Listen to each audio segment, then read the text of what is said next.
Hello everyone, welcome to Ashramik Vidyalay. Myself Firdaus Sheikh. So my dear students, in this video we will continue in standard 4 subject maths chapter number 4. The topic is find out. Okay, so let's start. Which are the other things that come with an expiry date? यहाँ पे हमें ऐसी चीज़ है, कौन सी दूसरी ऐसी चीज़ों देखनी है जिसपे एक्सपायरी यानी उसके फिनिश होने की डेट लिखी हो. जैसे कि on a cough syrup it was return. Cough syrup for example cough syrup जो होता है उसकी बॉटल के ऊपर लिखा हुआ होता है MFG डेट यानी कि manufacturing date. MFG means manufacturing यानी वो कब बनी थी उसकी डेट. तो कब बनी थी 7/3. ओके, तो उसके बाद होता है this so it was made in July 2003.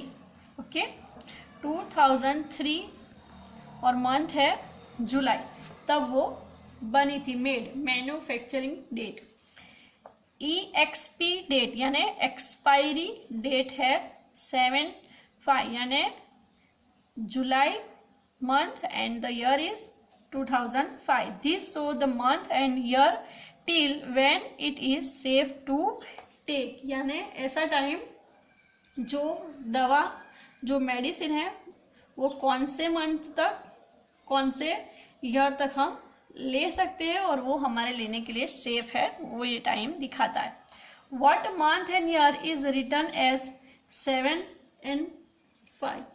What month यानी हमें ये कौन सा महीना और कौन सा मंथ और कौन सा ईयर दिखाता है, तो वो हमें यहाँ पे लिखना है कि कौन सा मंथ है ये और ये कौन सा ईयर है, वो आपको यहाँ पे लिखना है. Would it be safe to take the cough syrup in September 2005? और ये जो दवा है जो मेडिसिन है कफ सिरप वो सितंबर 2005 तक हमारे लिए सेफ है, क्योंकि उसका यहाँ पे देखो सितंबर कौन सा मंथ है ये 7 मंथ तक. अब हमें सितंबर तक लेनी है तो क्या वो हमारे लिए सेफ है. एक्सपायरी डेट कब तक है 7/2005 यानी 7th मंथ यानी कौन सा मंथ हुआ वो जुलाई मंथ. ओके, और यहाँ पे लिखा है कि would it be safe to take the cough syrup in सितंबर 2005. तो सितंबर मंथ तक हम जाके ले सकते हैं. Write the answer in yes and no. Okay, so now going on the next page. Tarun miss the train. Tarun miss the train यानी कि जो तुरुन है उसकी ट्रेन जो है वो छूट गई है. Tarun school had close for the summer holidays. अब यहाँ पे क्या हुआ कि तुरुन जो है उसके स्कूल में जो समर का वेकेशन हो गया है. He went to his grandfather place. और वो कहाँ पे गया है तो उसके ग्रैंडफादर के घर वो गया है. He met a lots of his cousins there. और वहाँ पे किसको मिला है तो उसके बहुत ज़्यादा कजिन ब्रदर सिस्टर को वहाँ पे वो मिला है. He was enjoying himself and didn't want to go back home. उसे वहाँ पे बहुत मज़ा आ रही है और उसको वापस उसके घर जाने की कोई भी ऐसी इच्छा नहीं है, वो चाहता ही नहीं है वापस अपने घर पे जाने के लिए. और the mother says Tarun pack your bag the train leaves at 5:30 in the evening. मम्मा ने क्या कहा कि तुरुन अपना बैग जो है वो पैक कर लो क्योंकि ट्रेन जो है वो शाम को 5:30 की है. ओके, इवनिंग टाइम में 5:30 की है. Oh no we are going back so soon I wish we miss our train. वो तुरुन जो है वो क्या सोच रहा है कि वो नहीं इतना जल्दी हमें जाना है, मेरी तो इच्छा ऐसी थी कि आज हम ट्रेन ही चूक जाए, ऐसा हमारी ट्रेन जो है वो मिस हो जाए.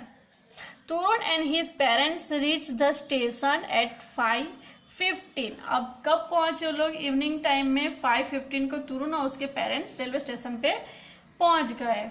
बट गेस व्हाट, आप सोचो कि क्या हुआ होगा. They had actually miss the train, कि उनको जो ट्रेन जो है वो उनकी रियली में मिस हो गई होगी. अब सोचो क्या हुआ. Hurray that means I am not going back today. अब तुरंत जो है वो बहुत ज़्यादा खुश हो गया कि हुर्रे, इसका मतलब कि आज हम वापस जाएंगे नहीं. Can you guess why they miss the train. तो आप ये बताओ कि आप सोचो कि क्या वो सच में ट्रेन वो लोग जो है वो सच में ट्रेन मिस कर गए होंगे। एक्चुअली क्या हुआ होगा, what the happened. Actually the train had left eight 5:30 in the morning। अब क्या हुआ था कि ट्रेन एक्चुअली कब चली गई थी, तो वो तो चली गई थी 5:30 in the morning, यानी सुबह में 5:30 का टाइम था। तुरुन्स पेरेंट्स वर अपसेट। अब तुरुन्स के पेरेंट्स जो है वो अपसेट हो गए। They asked the station master. उन्होंने स्टेशन मास्टर को पूछा, क्या पूछा उन्होंने, अवर टिकट सेज 5:30। अब तुरुन के पेरेंट्स कह रहे हैं, फादर कह रहे हैं स्टेशन मास्टर से कि मेरी 30 तो 5:30 की है मेरी ticket, but sir this means 5:30 in the morning. अब स्टेशन मास्टर क्या कह रहे हैं कि लेकिन सर इसका मतलब कि morning time 5:30। O yes, how could I forget that. अब उसके फादर को याद आता है कि अरे हाँ, मेरे से ये मिस्टेक कैसे हो गई। The railway will write 17 and 30 for 5:30 in the evening। अब इसका मीनिंग ये कि रेलवे जो है वो शाम के टाइम को 5:30 के लिए 17:13 लिखते हैं। शाम के इवनिंग के लिए 5:30 नहीं लिखा जाता है, बट 17 आवर एंड 30 मिनट्स ऐसा लिखा जाता है इन द इवनिंग के लिए। So Tarun says why, because they use a 24 clock. तो मम्मा सेज क्योंकि वो 24 आवर की क्लॉक वो लोग काउंटिंग करते हैं। Look at this chart, it tells the difference between your watch and a 24 clock. Try to complete it. अब यहाँ पे क्या देखना है हमें, तो ये जो हमारा टेबल है उसमें हमें देखना है कि यहाँ पे 24 आवर की जो वॉच है वो और जो हम नॉर्मली वॉच यूज़ करते हैं उसका डिफरेंस हमें यहाँ पे कंप्लीट करना है कि दोनों में क्या डिफरेंस होता है। टाइम बाय योर वॉच, ये जो हम लोग नॉर्मली वॉच यूज़ करते हैं उसका टाइम यहाँ पे दिखाया हुआ है। And time by 24 hour clock means when the peoples use the 24 hour clock, normally we see the like this clock which show the 24 hour in the clock, we see on the railway station, airport, bus station, etc. that places we normally see the clock of which show the 24 hour, okay. And in our watch which we are wear in our hand, that only show the 12 numbers, okay. So look at in the table, 1 o'clock in the afternoon 1 o'clock in the afternoon means it show the 24 hour clock, but the clock which show the 24 hour, that is the time is 13 hours. 1 o'clock in the afternoon means 13 hours. 2 o'clock in the afternoon means 14 hours. 3 o'clock in the afternoon means 15 hours. Now here listen dear students, 4 o'clock in the evening means 16 hours, okay.